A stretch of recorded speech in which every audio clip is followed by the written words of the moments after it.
Hello, can you hear me? There we go. Hi, Dave. Yeah, I can hear you. You can hear me okay? Yes, I can. Yes. Nice. How you getting on? I'm doing great. It's morning here. It's 10 o'clock in the morning. I'm sure it's evening for you. Yeah. So I'm just kind of settling into my day. I actually just ate steak for breakfast, so felt appropriate Brilliant. before talking to you. I'm kind of trying a autoimmune paleo sort of thing Oh, really? right now. So steak for breakfast, steak and coffee. Yeah. Very good. Very good. How are you? Yeah, I'm great. Yeah, really good. I'm on a trip away from home at the moment.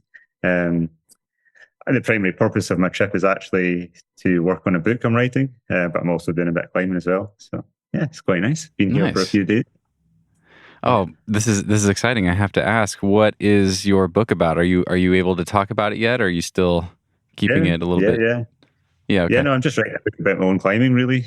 Um, Nice. yeah. So I guess it's sort of autobiographical in a sense, and that I am just talking about my own experiences through my history of climbing. But as I try to do in a lot of the stuff I make, I'm trying to like package up and get across the interesting lessons I've learned along the way Mm, uh, in all sorts of aspects of it. Yeah, so nice. it's been yeah. Is that part of your process? You just have to disappear and go off and hide in the woods or hide in the mountains and kind of immerse yourself in the writing process?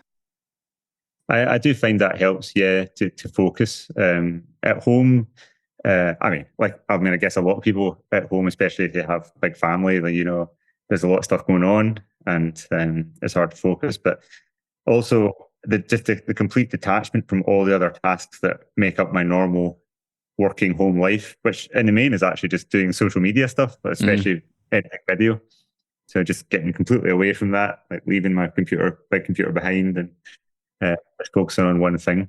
But also, actually, for writing about climbing, I find it quite a little bit easier somehow if I'm actually on a trip and I'm also focusing on climbing as well, and it just helps me to get fully into the mindset because mm. sometimes, especially writing about climbs I've done in the past, um, I can sometimes feel that I'm a little bit nonchalant about them. Like it's a bit like, oh, it doesn't matter where they did matter at the time. So when I'm actually trying hard climbs, then it helps me to get into that mindset of no, this is Mm. important. You know, Oh, that's cool. Yeah, there's more excitement there, more energy behind it. exactly. Yeah, Yeah. that's great. Well, it's great to see you again. It's been about 2 years, I think, since our first episode came out. And yeah, episodes 56, 57. It was a two-part one that I put out. And Dave, that was my most downloaded episode for over a year, despite the podcast growing quite a lot in that time. Wow. So, and it's actually, it's really encouraging to me to think about that because I remember in our first conversation, it was one that I was looking forward to so much, having followed your own, your blog and your climbing for so long. But I asked you a bunch of my burning questions about finger training, about your diet, about all these things, and you wouldn't give me a straight answer, which is something I appreciate so much about you. There was no black and white responses. Everything was like, well, it depends, like it could be that, blah, blah, blah. We don't totally have conclusive evidence. And it's really encouraging to me that my audience responded as positively to that as they did because I really I love that. I think everything in the world is nuanced, and the way that you bring different perspectives to any given topic or conversation and kind of dig into that, and you're willing to kind of say, I don't know for sure, but here's some thoughts.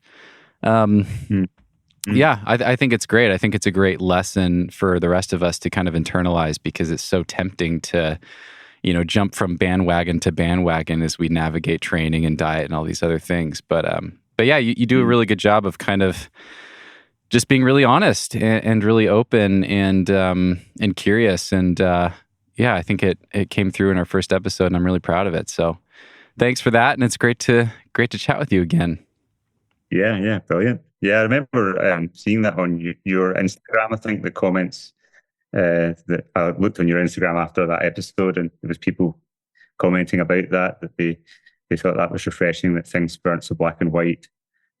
Because it is a product, I think, of social media these days. People are mean, people certainly message me all the time, and they'll say like, you know, I don't know, is campus boarding bad or vegetable bad? You Right. know, it's like, well, I'm afraid you're not going to get a straight bad or good answer. Yeah, not that simple. Totally. I'm curious, do you find it, you've been putting out a lot of stuff on Instagram over the last year or so, sharing these experiments that you do and trying to share that same kind of nuance on Instagram. I personally have found that to be kind of a losing battle. I just feel like it's a really difficult place to communicate nuance and people want black and white. Whereas a podcast, it's a great format for a longer discussion about these things. Does it feel like an uphill battle for you spending more time on social media, or has that felt productive and fruitful, or somewhere in between? Because you engage with a lot of people. I'm always surprised at the thoughtfulness and the length of your responses to people who are probably just trolling you, honestly. I mean, some of them. I'm Yeah, like, wow, this guy puts a lot of energy into this. Do you feel like it's been helpful? I feel like, especially for some of the subjects I'm talking about, where often I'll put up a post that is actually provocative in a way, in that it might be contrary to people's expectations, and I feel like I can't really do that without following it up with a Mm, bit more information. So, on Instagram, for example, you only get time for a couple of paragraphs, so it has to be a snapshot of information by default. But in the comments, people can obviously expand as much as they like, and they often have questions, which are often good questions. And yes, sometimes they are trolling questions as well. But and I do answer those because for everyone else's benefit, because often those questions, which might be trolling questions, may also be the question that is in many people's minds who are watching but too afraid to ask. mm, So they are watching as well, and so I think it is interesting to go through all these things. So, but I definitely feel like, well, if I'm going to put this post up, I have a bit of a responsibility to then follow up with a bit more back and forth. Yeah, hmm. and I quite like that. I quite like just sharing either the perspective I have or research I've read or experiences I've had. I mean, that's really what it's about. I mean, I see that as that's what I think my job is really. Yeah, yeah. It's like I've immersed myself in climbing for a lifetime and also studied related to climbing, and my job is really to just share what I've learned. Um, Mm. and so yeah, I just feel like I'm doing my job really. I think it's really cool that you have had these specific, really significant breakthroughs for yourself, and yet you manage to not be defensive of them when they are criticized. For example, the carnivore diet. You've had great Mm. results with that personally for your eczema and beyond. And we can talk about that more. And of course, people are going to come out of the woodwork who are like, "You're crazy. You're going to die of heart disease or whatever else." Um, whenever I have gotten pulled into a certain diet, like for example, I mostly follow a paleo diet and that has worked really well for me and I feel really good. Mhm. When that's criticized or met with skepticism, I always automatically feel a little defensive and have to remind myself, wait, I don't have any skin in this game. I don't care if anyone else thinks it's a good idea. It's working for me. I don't have to defend it. It's not a natural thing for me to just be able to talk about it kind of passively and curiously. I have to remind myself constantly, like, oh, I don't have to defend this. I don't have to get defensive right now. But Mhm. it almost always feels personal when it's food because it's like, well, this is how I'm choosing to live. And so this person's criticizing this way of eating, but it feels like they're criticizing me or they're drawing into question whether this is healthy for me. And that's making me second guess. Anyway, I'm just curious how you navigate that because you seem to do a really good job of staying scientific and kind of neutral and just discussing these things. And I've never seen you react defensively to criticism. Yeah. There's probably a number of reasons I would say. One is that I've been doing this kind of activity of being a professional climber for a long time. So, and I've had these sorts of discussions that can get a bit intense, not about training and nutrition, but in the past it was often about climbing ethics. Mm, One of the other aspects of the climbing world that gets people hot under the collar is climbing ethics, especially trad climbing ethics. So, I mean, I remember when internet forums were only just a thing 20 odd years ago, people discussing some of my winter routes, and having these, and also styles, on-site climbing versus red point climbing, all sorts of things like that. Where to place bolts, where not to place bolts, all of these things.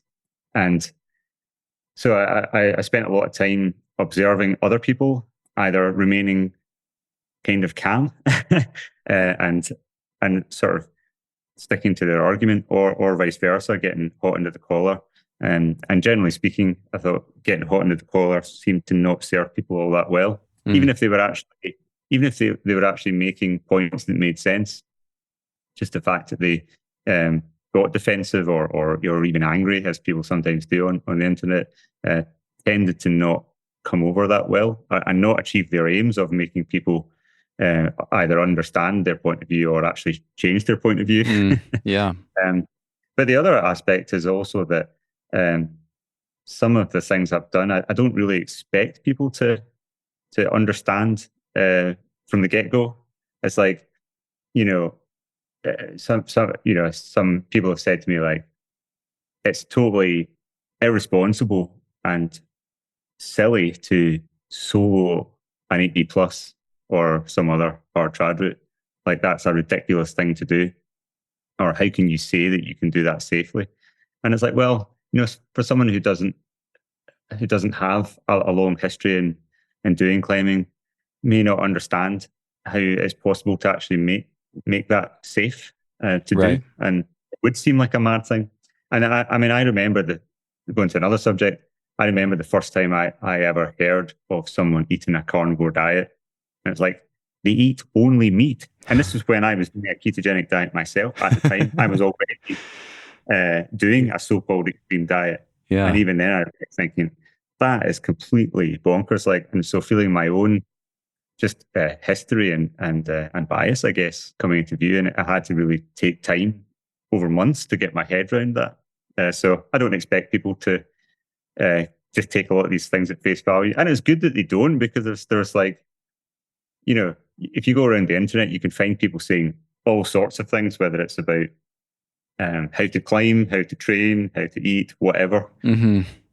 All these ideas that are out there on the internet now, and when you come across something that surprises you, it's good to be skeptical and scrutinize it. Yeah. And also, the good thing about any idea is that if it's scrutinized and it stands up to scrutiny, then that strengthens it. Mm-hmm. So I see scrutiny as a good thing on the whole. Yeah, it is a fascinating time that we live in. It's never been easier to find whatever you're looking for. It's never been easier to find an entire group of people who are totally thriving on, any diet you can think of, essentially. And I think that makes it really hard to tease these things apart. It's funny that you mentioned that reaction to the carnivore diet when you first heard about it. I had a very similar reaction. I remember my friend Brent, I think, was the first person who told me about the carnivore diet. And I was standing there and he was telling my friend Ellie, or our friend Ellie, because Ellie suffers from Lyme disease, and he had read some anecdote or something of the carnivore diet helping with Lyme disease, which he was right about. Like, now that I've learned more about it, I'm like, oh yeah, that's actually maybe something worth trying for that person. But he was telling her about it, and I think out loud, I said, that's fucking stupid. That was my gut reaction. I was like, this is the most bro science-y thing I've ever heard. Some dudes lifting weights, eating nothing but meat. Like, this is ridiculous. And it took me longer than you. It took me probably another year to kind of start to hear more stories and actually get curious about it. And like, oh, that's really interesting that it's so. My first interest was like, oh, it seems so effective for like autoimmune issues. It's like the ultimate elimination diet. That's kind of how I first got curious about it because of my psoriasis. But yeah, anyway, so I have a couple topics picked out for today that I'm most excited to talk to you about. And then I have some questions from patrons. And if there's anything else that you're excited to talk about, I'm totally happy to throw this outline in the trash and just wing it. So let me know. But I do want to hear topic number one. I want to hear about your latest diet experiments, your motivation behind them, because I'm just very curious as to why you're continuing to do as many experiments as you're doing and what you learned from them. So that's all topic one. And then topic two is I'm curious to hear what you learned from the assessment you did recently with Ollie Tor at Lattice Training. Yeah. And if you have any big takeaways from that. And then, the the listener questions span a handful of different topics. Sounds good. Yeah. Great. Let's get to that. Sorry, I'm still digesting my steak, apparently. Yeah, I guess. Yeah. Yeah. Well, just starting with your first question about doing diet experiments. So the last time I spoke to you, what was that, a couple of years ago? I was in the middle of doing diet experiments, and I still am now. And really, that's because I always learn something from them, but they also always leave me with more questions and more things that I might try to further optimize. And also, because I'm skeptical about them myself, I second guess my own results a lot of the time, and I think, could this have been due to something else? I mean, with diet experiments in particular, that's often a major problem. You know, if you, like, for example, if you eat more of one thing, then you eat less of something else. So trying to figure out what was responsible for any change in your health or performance is really kind of tricky. So recently, I mean, I've kind of gone back and forth with different diets, and then usually I settle back to a straightforward omnivorous diet, which is very low carbohydrate towards ketogenic, and I feel really good on that. And I would say that these days I would call that my default diet that I would return to if I'm not doing any specific experiment. But last year, I was talking with a friend from Glasgow who also likes doing diet experiments and who also has had some of the same health problems that I have in the past. He was talking about doing this experiment of eating only the patties, the burger patties from McDonald's, and as a carnivore experiment. And the main, I mean, he had various reasons for doing it, but one of the main ones was to make people think about whether this really was unhealthy food, and also about how to live in the so-called junk food environment that we live in. You know, people eat most of their calories now outside the home, as an average in the population, even in the UK, more than half the calories are eaten outside the home. So people are eating from restaurants more and more. And if the trend continues, actually, most of our food will be eaten in restaurants in the decades to come. So trying to figure out what is healthy food in fast food restaurants is actually quite an important question for general public health and nutrition. Yeah. And so I thought that would be interesting as well. And generally with my own diet experiments, I do try to tie them into just things I want to do in my own climbing. So, I mean, I've said this many times before, including on your podcast, that when I tend to go on either ketogenic or especially carnivore diets, it does help me just get that little bit of extra edge in my shape for climbing, just to sharpen up, just by losing a couple of % of body fat. Not a lot, but it's enough that matters, mainly because I have all the other ingredients quite well dialed. You know, I've been climbing for a long time. I'm good at working out sequences. I've been training for a long time. It's hard to make my fingers get dramatically stronger with training. It's hard to add more training than I do. So, you know, I've pulled a lot of levers, and that's one that makes quite a big difference to me. It's not the same for everyone. So I sort of timing that in with the winter when I'm sort of getting in shape for peaking, if you like, to try hard boulder projects where I need to be at my absolute best. So I thought I would do the same thing as he did, and do this experiment. So what I actually did was I started off with the idea of eating for 1 month only in McDonald's and only eating the burger patties, not the bun, the fries, the sauce, the Coke, the ice cream, anything else, only the beef. And so my goal was to do that for 1 month and then just do basic measures like body weight, mood, performance, and also a blood panel before and after. So, it's not a scientific experiment at all. It's just a fun experiment. Really, it's just a stunt, just to see what happens, and also to allow me to then discuss some of the actual scientific evidence around the healthfulness of eating red meat, which I'm actually just in the middle of editing a video about doing that experiment. Mm. And I ended up doing it for 2 months. Oh wow! So when I got to 4 weeks, I felt really good, and I just thought I'll just make it 6 weeks, and then I got to 6 weeks, and I went to book my blood draw, and it was quite soon before Christmas, and my local doctor's office couldn't give me an appointment till way after Christmas into the new year. So I just thought, I'll just leave it over Christmas then and just make it 2 months. So sort of by accident, that ended up being 2 months, but it was also interesting to do it a little bit longer. The whole thing was a very interesting experience. Also, just like even down to like spending that much time just being in a fast food restaurant like that, observing the people who went there, and observing the staff and the whole thing. It was amazing. I mean, one of the most amazing things was just to see how busy they were. I mean, I remember eating in McDonald's years ago as a teenager when they first came to Glasgow, and I mean, they were always fairly busy, but not like now. Jeez, like from dawn till dusk, they're just queued out, and all the staff. I felt so sorry for the staff that work there, because they're completely stressed. They're just like piling food out of windows as fast as they can do it. And wow, people were asking me like, did people not question you about ordering only burger patties? Right. Because that's a strange. But they were far too busy to be concerned with what the order was. They didn't even notice that the same guy was coming in day after day and only eating burger patties. They're too busy. No, wow. They did not. Wow. Yeah. So all of that was quite interesting.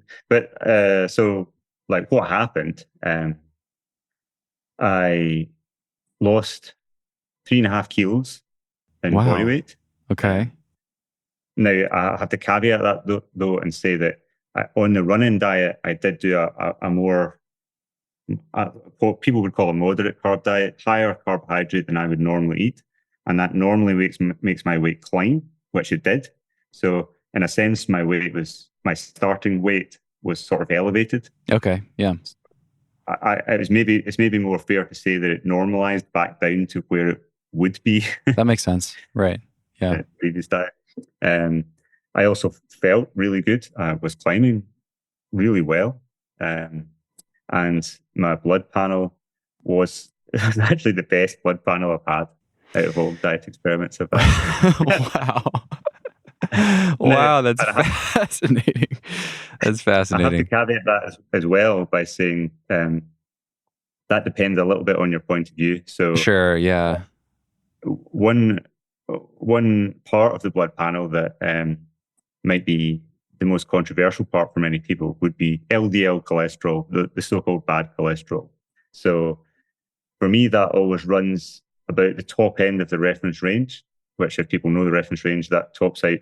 It differs between countries, but around 120 to 130 milligrams per deciliter. Okay. And my cholesterol numbers on a whole range of different diets seem to fluctuate roughly between those numbers. So it went from like, I think it was like 120 to 127. Okay. So it was a rise that was like, it's so small that it's just random noise. It's almost nothing, but it is still high. That is still slightly out of the reference range. So some people would be like, that's too high. You need to reduce that. Yeah. I would say it's a bit more complicated than that. But some other numbers like my HDL cholesterol, the so-called good cholesterol, rose quite a fair bit. And my triglycerides, the amount of fat in your blood, dropped quite a bit. And the ratio between those two numbers, triglycerides to HDL ratio, that is quite an important overall marker of metabolic health. It's a good proxy for many other things, such as insulin sensitivity, and the size of your ApoB particles in your blood. All these things are important for metabolic health and risk of future disease. My HDL to triglyceride ratio dropped nearly in half, from about 1.5 down to 0.7. And that was by far the biggest change in the whole panel. Most of And the that's other a things good didn't thing. do. That's going in That's a a good thing. positive Yeah, I mean, direction. Yeah. So 1.5 would already be considered good, but 0.7 would be considered excellent. The lower is better for that marker. Gotcha. So it's triglycerides over HDL. HDL's in yes, the denominator. Got it. Okay. Yeah. So, yeah. So in the face of it, that was quite a good panel. I mean, I don't get too excited about small changes in numbers, but I think overall what I took from the blood panel was that there were no negative changes that I could find over like other diets. Yeah. Some people, I'm sure, will find surprising. Yeah, totally. No, Yeah. I mean, I'm so glad you brought this up, because this was the study I was most interested to ask you about. And I actually got a listener question about it from Nicole, asking about the logistics of it and if there are any funny stories or big takeaways from trying it. I was just, and you already touched on this, but I was just curious why you did it. Like, what's the motivation there? Was it just it sounds like it was mostly to prove a point, like to kind of ask this question and examine this question of, okay, we have all this fast food that's like generally making people less healthy. Why is that? Is it coming from the meat? Is it coming from these other things? Is it something else? Is it just calories? Yeah. What was your motivation with this study in Yeah. particular? Well, it's both the culture that I live in, which is rock climbers, and also in the wider culture. All of us are eating more processed food in general. Packaged food with a lot of ingredients that is made in a factory.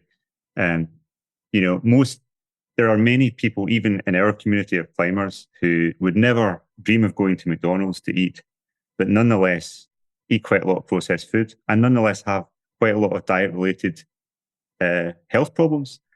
Some of them might be things like digestive problems. For some people, it might be overweight or underweight. For some people, it might be mental health problems, which are actually really common in our community. And I have a bit of a worry at the moment, the way the discourse is going among younger generations, that people feel that if they just take their standard diet they're eating now and cut down the red meat in it, either a bit further or all the way to zero, that will be further improving their health. And I think that that's not necessarily true at a minimum, and quite possibly will make things worse. So the idea of eating McDonald's burger patties is almost like, that's the epitome of junk food. Right. So in a way, it sort of forces people to think, what is actually in the food? What's actually in a burger? Because when I posted it up on Instagram and Twitter that I was actually going to do this, I mean, people had all sorts of objections to it, but one of them, they were saying like, well, it's horrific. Like the actual burger patties like are really bad. And it's like, well, why do you think that? Like, what do you think's in them? And it's not just meat, it's all sorts of other things. Well, what things? It's actually not anything else. It is just beef and nothing else. Interesting. Yeah. Yeah. So when you buy a Big Mac, it has 55 ingredients, but the burger patty is just one. It's just beef. Yeah. And wow. It's Yeah. just that helps people to actually look at what they're eating and think, what is in it? What is it? Yeah. You can think, and I think it's important that people at least give a cursory look to many of the things in their diet and think, what is this? Like if they buy some sort of breakfast cereal or bread, and to think, what is this? What is it made of? And just to get any level of thought usually gets you somewhere in your understanding of what your diet is, and might, for some people, help them to connect the dots with different things. Someone just sent me their blood panel about 10 minutes ago, actually, which was very low in iron. And that's an extremely common thing. And, it might make someone think, well, why is my iron so low? Why am I struggling with fatigue and not responding to my training and struggling to complete the training? It might be because I'm anemic. And why am I anemic when I'm eating these foods that contain iron? And maybe as soon as you lift the hood on that question, then you might start to learn just a little bit more about food and nutrition, and you might solve that problem.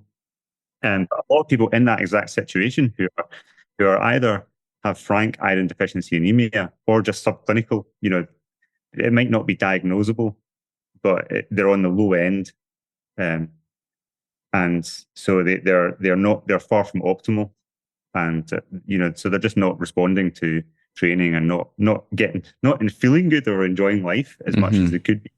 Then if they feel that something like eating red meat is unhealthy, then that might prolong or compound that problem. And so I think it is important to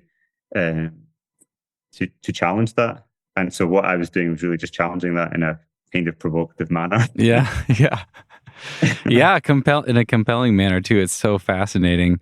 Going back to something you just touched on, so using the person as an example, I think we've all.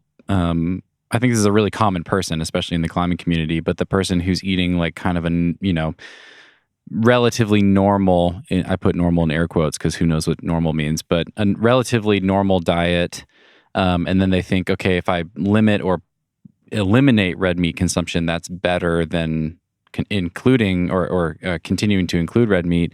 And you're saying your worry is that will not be helpful, and at worst, it might be harmful.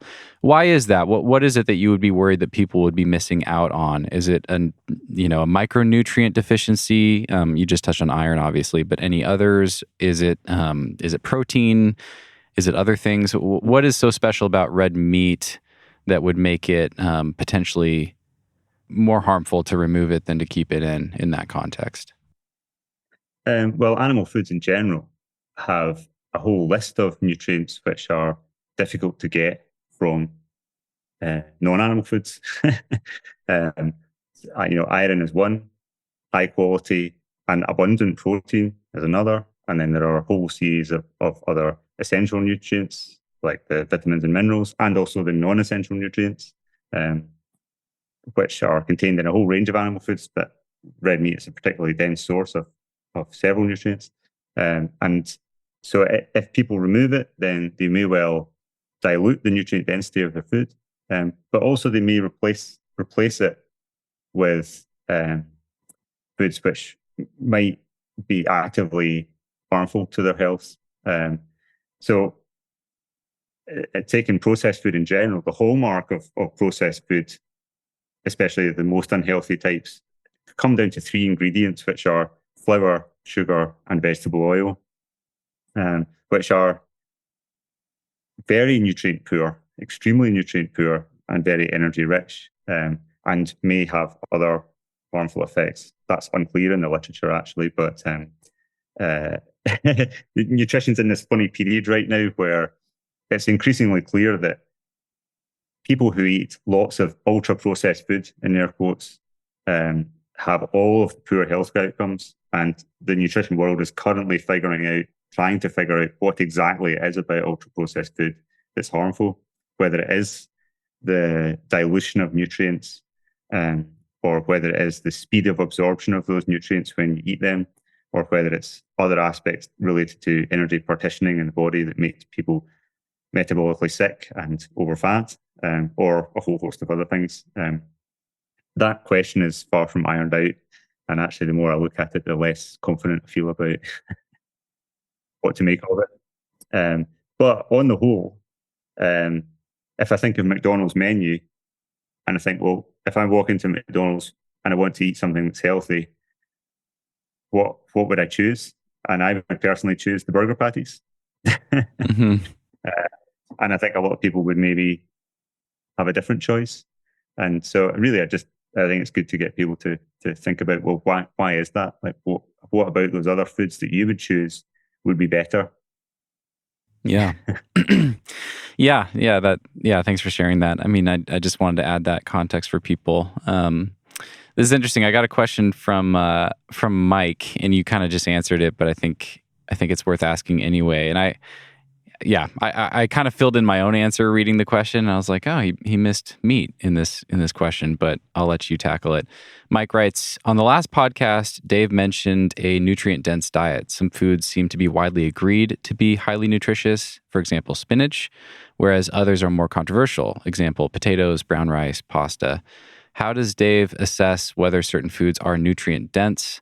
Are there any nutrients specifically that climbers should focus on? And I would say nutrients/nutritious foods that climbers should focus on. I'll kind of add that, but Yeah, quite a difficult question. I mean, well, we already talked about iron. That's the most common nutritional deficiency worldwide. And in the UK, I think the rate runs around 20% for frank deficiency. Wow. And no one wants to be there. Like that's not a bar to aim for. You're in rough shape if you're that far down that path. Yeah. Exactly. Yeah. Vitamin D is another one. Vitamin K is another one. So zinc is a common deficiency as well. B12, and often people in the vegan community will say, well, omnivores are deficient in B12 as well, and therefore everyone needs to supplement. I don't agree with that myself. I would say that the reason for that is because omnivores tend not to eat nearly as much red meat as they should, and that I would always rather solve deficiencies or problems with nutrient density with food first, if possible. And like looking at my own bloods, my B12 is really good. Although interestingly, after I was at McDonald's, I did an experiment doing a vegetarian diet, and my active B12 did drop very sharply. I wasn't supplementing it during the diet, but it's an interesting observation to see that it will drop. So those are some key nutrients. I mean, there's great tools on the internet now. Chronometer is probably the people use MyFitnessPal as well, but I tend to use Chronometer. People can just type that into Google and you can set up a free account. And it's an excellent way to just get a handle on the habitual foods you eat. You don't need to actually track your food for any length of time. All you could do is actually just even for a day, just think, what do I typically eat in a day? And just type that into Chronometer. And you'll soon see, because you can mouse over particular foods and see how they contribute to the whole suite of nutrients, being protein, energy, the vitamins and the minerals, and a few other trace elements. So you can see how each individual food contributes, and you'll see that some foods are getting you a lot of bang for your buck, and others are not so good. Mm-hmm. And one thing I would always think of is like, how many calories do you have to eat in order to reach an adequate level for these key nutrients? Right. So one of the benefits of animal foods is that you do tend to be able to reach a good level of given nutrients without having to eat too many calories. And that's one of the advantages of them. There is another aspect of food in general, which is the concept of anti-nutrients. And this is a difficult subject, and I wish that I knew more about it. I think it is a real phenomenon, but just poorly understood. So the idea is that different foods have other chemicals in them which inhibit the absorption of key nutrients. And these can be all sorts of things. Like, you can really get into the weeds here. And like last night, I was talking to someone about dairy and how dairy products can inhibit the absorption of different nutrients, and iron actually. And yeah, that's true, but the research on it's kind of weak. It's a small effect. It's the same with many plant foods. There are a whole series of different anti-nutrients which interfere with the absorption. So that is also an important concept to think about, that just because a food has a certain amount of a nutrient, not all of it will actually make it into your body. Right. And some of it will be inhibited from absorption and will go right through you. And generally speaking, very generally speaking, the animal foods are better for having fewer problems with interference of absorption. And the nutrients that are in animal foods tend to be what's called bioavailable, in that most of what's in the food will be absorbed and will be also in the right form. Like one example is vitamin A.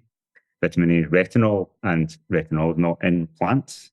The precursor of vitamin A is in plants, and the liver has to convert it, and only a proportion of it's converted. That's actually one hypothesis, just a hypothesis, of why some people do well on a vegan diet for many years, and others, after 6 months or so, don't feel very good at all and have to discontinue the diet. It may be due to genetic differences in the conversion of things like beta carotene precursors into vitamin A. Yeah. But if you just eat vitamin A, it's a fat soluble vitamin in different animal foods, then you might not have that problem.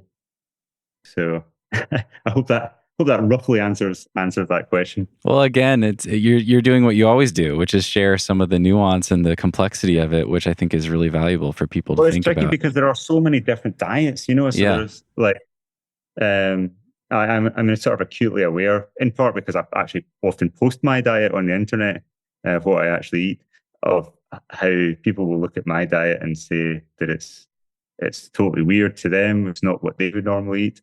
So there's such a wide range of foods that people can eat. So that's why I do think that using something like Chronometer, just to get a rough handle on, you look at a typical day for you, maybe you could plug in like 2 or 3 different days that are representative of your diet and get a rough look and see, oh, I'm pretty low on iron. I'm pretty low on vitamin D. Oh, maybe that makes sense. Like that might relate to either a blood test or how I actually feel. And then that might bend to a decision to make some small change. And, you may not need to experiment in the way that I have, doing these kind of more organized or even extreme experiments. Your experiment might just be taking a vitamin D supplement. And that actually might make quite a big difference to your health, or magnesium, or things, or something like that, or fish oil, or any of these nutrients that commonly need to be supplemented. Yeah, that's great. I have one thought that came to mind for Mike. Going back to the spinach thing, I have nothing against spinach whatsoever, but it is worth noting that a lot of those like free articles that you'll find online on like healthline.com or things like that compare foods for their nutrient density, or that say like, top 10 foods that are a great source of iron. Spinach is going to be high on that list, but it's worth paying attention to how much you actually have to consume to reach the levels that they're talking about. You might have to eat like 2 pounds of spinach to get the same amount of iron as a small cut of meat or something. And do you really want to be eating like pounds of spinach a day? I personally don't, but that's just something to pay attention to, is that usually those articles are a little misleading because they don't really take into account how much you have to eat to get the dosage that they're talking about. No, that's a really important point. Yeah, and just thinking of iron in particular, one of the key differences between the plant and animal forms is whether it comes in heme form or non-heme. So you're going to get heme iron from things like red meat, and so you're going to get much better absorption. And it also means that you like you say, you need to eat far less of the food if the nutrient is in a bioavailable form and it doesn't come with all these other anti-nutrients. So even small amounts of animal foods go quite a long way to solve some of these holes in your nutrition. And I think that's borne out by the fact that some of the health outcomes in people who eat vegetarian diets are quite divergent from vegan diets in lots of different areas. Even a small amount of animal foods can be pretty good in the diet. Most people don't need to do what you and I might do of a carnivore diet. Like often, some people would call them extreme diets. I would maybe call them prescription strength diets, because they are actually useful to treat quite serious health conditions. The main benefit I got from doing a carnivore diet was putting eczema into remission. That's a problem that most people don't have. They don't have to solve that. Right. So most people do just fine on an omnivorous diet and don't need to go to these extremes. but maybe there may be one or two nutrients that they are particularly low on, and just a little bit of tracking. Or, of course, you could speak to a nutritionist, but that would also do the job. But you've got a free tool there that helps you see if you reach a sort of basic adequate level. So if there's something that might stand out, that your intake of zinc might be just through the floor, and you might be like, oh yeah, that's just such an obvious problem to try and solve before you would even need to go to the next stage and seek help with your diet. Mm-hmm. Or for a lot of people, they don't actually even know that they could feel better. I was like that for a long time. I thought eczema was part of my life, and it had been for 40 years since I was born. And I thought my dad had it for his whole life. My sister has it. And I thought it'd be with me all the time. I didn't know that it actually was optional, and there was a way to put it into remission that was just there, and it only took 2 days. Wow. Yeah. Quite amazing. Incredible. And the same goes for things like mental health. I mean, I found that when I started to think about my diet a lot, one of the other major benefits was in mood. Just feeling better generally, better mood, better resilience to stress, general stresses of life, which is quite important because so many of us do have a lot of stresses, and a lot about modern life is anxiety producing. Yeah. And quite difficult. And so resilience is important for general life, but definitely for athletic performance. And I feel on what I would call a healthy diet, I feel more resilient mentally, and that's a big benefit. Yeah. I mean, that's a huge topic. That could easily be a whole podcast. But I recently watched a documentary on I can't think of the name of the classification of drugs, but like Xanax, Zoloft, all these. Is it SSRI? SSRIs, yes. Serotonin inhibitors, yeah. Yeah, it's. I mean, at least in the United States, we doctors just dish them out like candy almost, and it's just freaky how easy it is to get a prescription for those things. And if anyone's taking them and they're helping you, that's awesome. But it does trouble me that nutrition's never a part of that conversation. If you go and get a consultation and talk about mental health, it's like, oh, you have anxiety. Here you go. Here's a prescription. And no one ever talks about, even the possibility of nutrition being a part of it and getting blood work done and looking at some of those things. So it's another interesting thing to think about for people. Yeah, that's a problem across the whole of medicine, is the over-reliance on drugs. And it actually starts at research. I mean, it is actually kind of depressing sometimes reading papers on biochemistry and physiology where there'll be something new discovered about, let's say, serotonin metabolism. And the conclusion of the paper is, well, we have identified this aspect of metabolism that then has an effect on serotonin, and that's important for mental health and depression. So therefore, our findings might allow a drug development. And it's like, well, maybe it could just help us understand the problem and then correct it without resorting to having to fix it with a drug. I mean, that's not to say that drugs and standard medicine is always bad. Absolutely not. But I agree with your general point. I mean, I was the same. Like, I remember going to my doctor to seek treatment for depression, and it took me a lot to actually work up the courage to do that. And I remember thinking, like, what do I want out of this? I actually went because I felt like I really needed to go. I really needed to actually do something.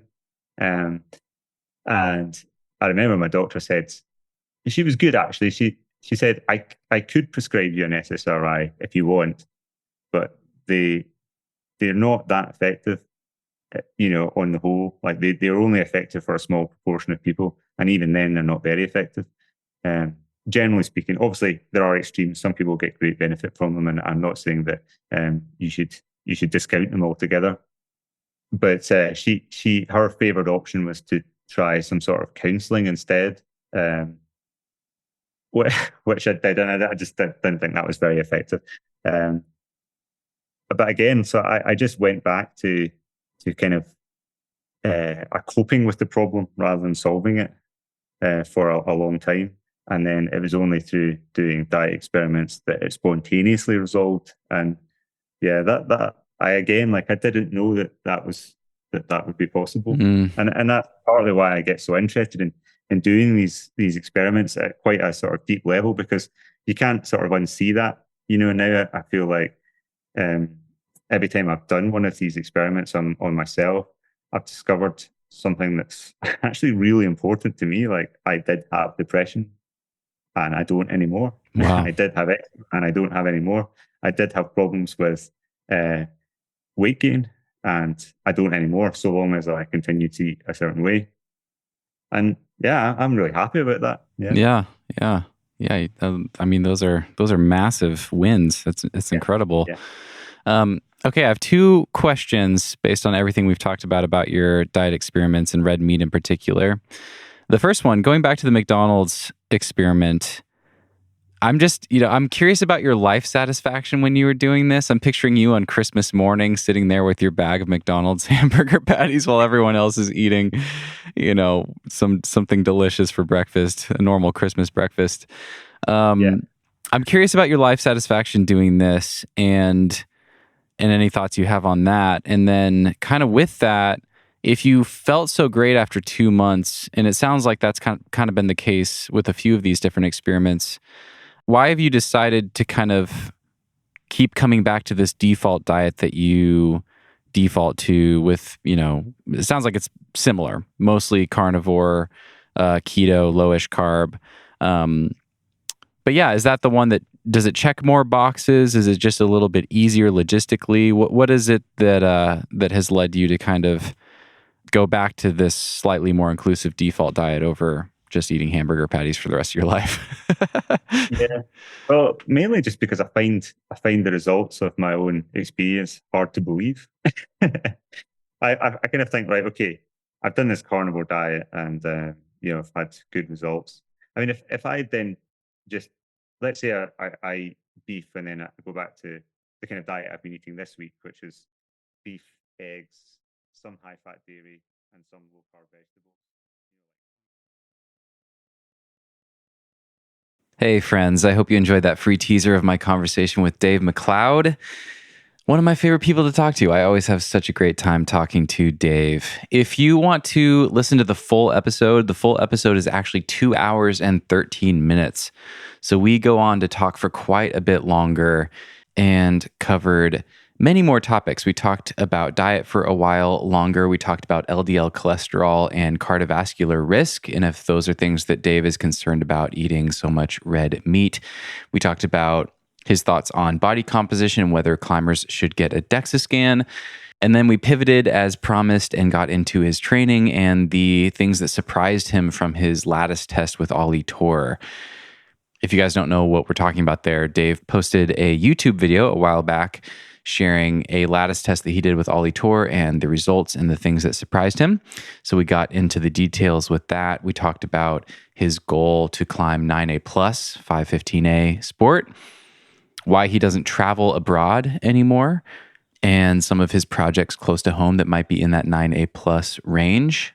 And then we circled back to the carnivore diet and talked about finger strength, because Dave has broken finger strength PRs every single time he's done the carnivore diet. So we talked about that and why that might be, and just in general, how he has continued to get stronger fingers by doing basically the same fingerboard protocol for the last 18 plus years, and what he thinks the key is to getting stronger fingers over a lifetime of climbing. So all of that and a lot more in the full episode. Again, it's 2 hours and 13 minutes, the full version, and it's available right now for patrons who support the show. So if you want to listen to the rest, you can head over to patreon.com/thenuggetclimbing.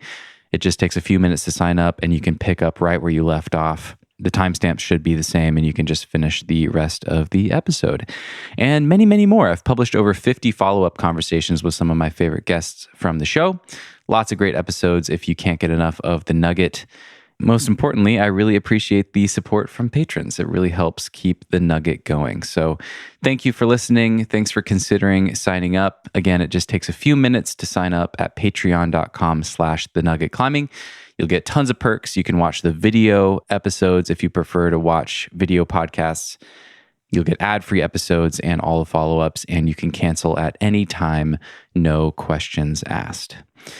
And final thing I'll mention, I almost forgot, is that if you are already a patron of Dave MacLeod, I believe he's planning to post this episode on his Patreon feed. So if you're already supporting him, you can just go listen to the full version over there as well. All right. Thank you guys again for listening. I hope you have an amazing weekend, and we will see you next time. Move with the rhythm, shake it up, stop when the clock hits 13. Sing